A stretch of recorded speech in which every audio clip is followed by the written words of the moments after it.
Hi guys, welcome to my channel. और इस channel के माध्यम से आज हम आपको शाटिका के बारे में बताएंगे, जिसको हम लंबर रीजन में जो बल्जिंग या गैप आ जाता है उसकी वजह से शाटिक नर्व जा रही होती है पैरों तक।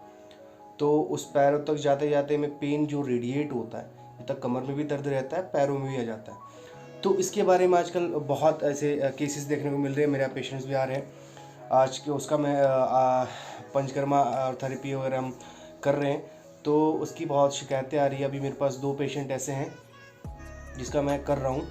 और ऐसा बहुत ये नहीं बोल सकते कि ये ओल्ड एज फैक्टर से ही होता है, लेकिन इसके अलावा भी हैवी वेट लिफ्टिंग की वजह से भी होता है, जर्क की वजह से भी हो सकता है, या स्पोर्ट्स इंजरी हो गया उसकी वजह से हो सकता है। बहुत सारे फैक्टर्स होते हैं, इसकी वजह से ही हो सकता है। यहाँ कि जो L4 L5 लंबर रीजन, जो लंबर बोन हो जाता है 5, उसके बीच में गैप आ जाएगा, या फिर जो नर्व जारी होती है उसको में बल्जिंग आउट हो जाती है। उसकी वजह से जो भी दिक्कतें आ जाती है, पैरों में एक सूदनेस हो जाती है, एक नंबनेस हो जाती है। पेशेंट ये बोलता है कि मैं बहुत देर तक बैठा रहता हूँ या फिर बैठी रहती हूँ, तो फिर नंबनेस आ जाती है। ड्यूरिंग वॉकिंग उनको पेन रेडिएट होता है, कमर से लेकर वो पैरों के पीछे पीछे नीचे तक जाता है, काफ रीजन तक। तो इसका क्या रीज़न हो सकता है, क्या क्या कॉज हो सकते हैं, क्या सिम्टम्स हैं, ट्रीटमेंट क्या है और हमारे यहाँ क्या ट्रीटमेंट चल रही है, इसके बारे में हम बात करेंगे और आपको पूरी जानकारी देंगे। तो इसलिए इस वीडियो को आखिर तक देखें और अंत तक बताएं और कमेंट्स करके बताएं कैसा लगा आपको वीडियो। तो मिलते हैं इस वीडियो के आखिर में।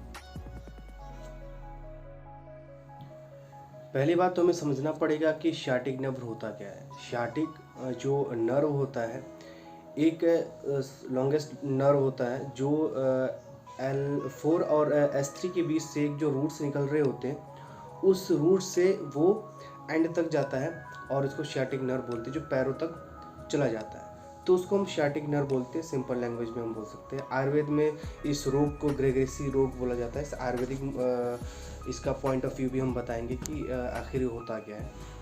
तो सबसे पहले हमें पहले ये करना पड़ेगा कि ये शाटिक न्यूराइटिस होता क्या है। तो शाटिक न्यूराइटिस एक पेनफुल कंडीशन है, और इस शाटिक न्यूराइटिस में क्या कॉज होता है, क्यों ये होता है, इसके बारे में हम पहले पढ़ेंगे। कि जो वर्टिब्रल डिस्क होता है, वो डिस्क क्या होता है। तो सबसे पहले हमें डिस्क के बारे में जानकारी होना चाहिए कि डिस्क क्या होता है वर्टिब्रल्स के बीच में, और उस डिस्क में ही चेंजेस आते हैं, डिजनरेशंस आते हैं उसमें बल्जिंग होता है, हर्निएशंस होते हैं।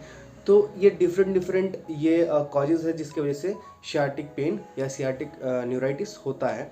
तो सबसे पहले हमें डिस्क के बारे में जानकारी होना चाहिए कि डिस्क होता क्या है। तो हम डिस्क एक ऐसा कुशन टाइप की एक प्रॉपर्टी होती है हमारे बॉडी में, जो वर्टिब्रास को एक प्रेशर एब्जॉर्ब करने के लिए एक माध्यम देता है। फॉर एग्जांपल, अगर हम कुछ काम कर रहे हैं, हैवी वेट लिफ्टिंग कर रहे हैं, या फिर हम साइकिलिंग कर रहे हैं, या स्पोर्ट्स कोई हम खेल रहे हैं, तो काफ़ी जर्क लगता है, और पूरी बॉडी की जो वेट होती है, पूरे बॉडी का वेट हमारे लंबर रीजन पे ही, हमारे कमर पे ही डिपेंड रहता है। तो जो जर्क होता है सबसे मैक्सिमम जो हो जाता है हमारे लंबर रीजन पर ही ज़्यादा इफेक्ट होता है। तो उस चीज़ को, उस प्रेशर को, उस जर्क को कम करने के लिए एक भगवान ने क्या बनाया है, डिस्क बनाया है, जो कुशन टाइप का एक गद्देदार तरह का एक मटेरियल है, जो अगर प्रेशर आ रहा है तो वो झेल लेगा, और वो वहाँ पे जो नर्व्स होते हैं उनको डैमेज नहीं करता। अब बात आती है ये नॉर्मल कंडीशंस की। अब आती है एबनॉर्मल कंडीशंस की, होता क्यों है। देखिए, एक नॉर्मल डिस्क होता है, एक डीजनरेटेड डिस्क होता है, एक होता है बल्जिंग डिस्क, एक होता है हर्निएटेड डिस्क, एक होता है कि डीजनरेशन हो रहा है, उसके साथ साथ में क्या हो रहा है कि जो आसपास की वर्टिब्राज हैं उसमें भी ओस्टियोटाइप्स जनरेशन हो जाते हैं, हड्डी जिसको बढ़ना बोलते हैं, उसके वजह से भी ये पेन होने लग जाता है। और आसपास के जो नर्व रूट्स निकल रहे होते हैं उसको प्रेशर डालता है, और प्रेशर की वजह से वो कंप्रेस होती है, और कंप्रेस होने की वजह से वहाँ पे इन्फ्लेमेशन, पेन, और वो सूदिंग पेन और नंबनेस स्टार्ट हो जाता है, जिसको हम शाटिका बोलते हैं। तो सबसे पहले हमने डिस्क जान लिया कि डिस्क होता क्या है, और दूसरी चीज़ है तो शाटिक न्यूराइटिस होता क्या है। तो शाटिका होने के लिए हम डिफरेंट टाइप्स ऑफ हमने पढ़ लिए कि 6 तरीके के हमने कॉजेज़ बताए हैं, जिसमें से degeneration of disc, bulging of disc, herniation of disc और एक थिनिंग ऑफ डिस्क। और डिस्क एक वो होता है डीजनरेशन हो जाता है, बाद में ओस्टियोफाइट्स इसमें होने लग जाते हैं, मतलब हड्डी बढ़ने लग जाती है, उसकी वजह से भी ये सियाटिका पेन होता है। इसको हम सियाटिक न्यूराइटिस हम मेडिकल टर्म में बोलते हैं। इसके बाद आ जाता है कि क्या क्या कंडीशंस हो सकते हैं, कि क्या क्या फैक्टर हो सकते हैं कि ये कंडीशंस हो, डिजनरेशन हो या फिर वहाँ पर बल्जिंग हो, ये क्या क्या कंडीशंस हो सकते हैं। तो इस कंडीशन के लिए हमें देखना होगा कि रोज़मर्रा की जो ज़िंदगी में लोग कर रहे हैं, जैसे कि जैसे जिम में बहुत ज़्यादा स्लिप डिस्क देखने को मिलता है कि लोग जाते हैं जिम में और बिना बेल्ट यूज़ किए वो हैवी वेट लिफ्टिंग करते हैं, इसकी वजह से स्लिप डिस्क हो जाता है। कई लोग सुनेंगे स्लिप डिस्क हो गया, उसकी वजह से भी ये शार्टिक नर्व पेन होने लगता है। ऐसा स्पोर्ट्स खेल रहे हैं जो हैवी वेट वाला हो या जर्किंग वाला हो, या फिर ऐसा बस में हो गया या भीड़ जगह ऐसे इलाके जा रहे हैं जहाँ पर बहुत क्राउड है और सडनली कोई गिर जा रहा है, ये सब स्पोर्ट्स इंजरी में आ जाते हैं, जिसकी वजह से भी पेन होने लग जाता है। आम बोलचाल के लैंग्वेज में बोलते हैं कि हाँ भाई को शाटिका हो गया है, मतलब पेन हो रहा है, पैरों में पेन रेडिएट कर रहा है। तो बेसिकली यही होता है कि ये जो शाटिक नर्व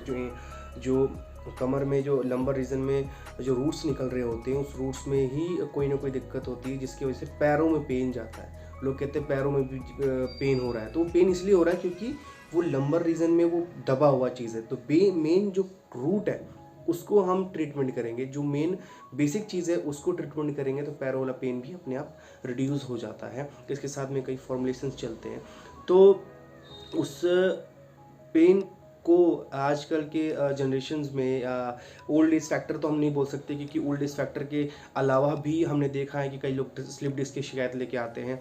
कई स्पोर्ट्स जो पर्सनैलिटीज़ होते हैं उन लोगों को भी स्लिप डिस्क प्रॉब्लम हो जाती है। क्यों? क्योंकि वो एक लंबर रीजन में एक ऐसा जर्किंग की वजह से या फिर चोट की वजह से, इंजरीज की वजह से भी वो बल्जिंग और डिजनरेशंस ये चालू हो जाते हैं। कैल्शियम की कमी हो गया हो बॉडी में, उसकी वजह से भी हो सकता है। कई फैक्टर्स होते हैं इसके लिए।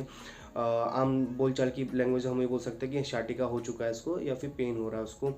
तो इसके ट्रीटमेंट के लिए आपको बी पार्ट देखना पड़ेगा कि इसका हम क्या ट्रीटमेंट हमारे यहाँ चल रहा है, और क्या इसका ट्रीटमेंट आयुर्वेद है, और आयुर्वेदिक इसका भी पॉइंट ऑफ व्यू भी हम नेक्स्ट वीडियो में बताएंगे। तो आप सेकंड वीडियो देखें इसके लिए। Thank you.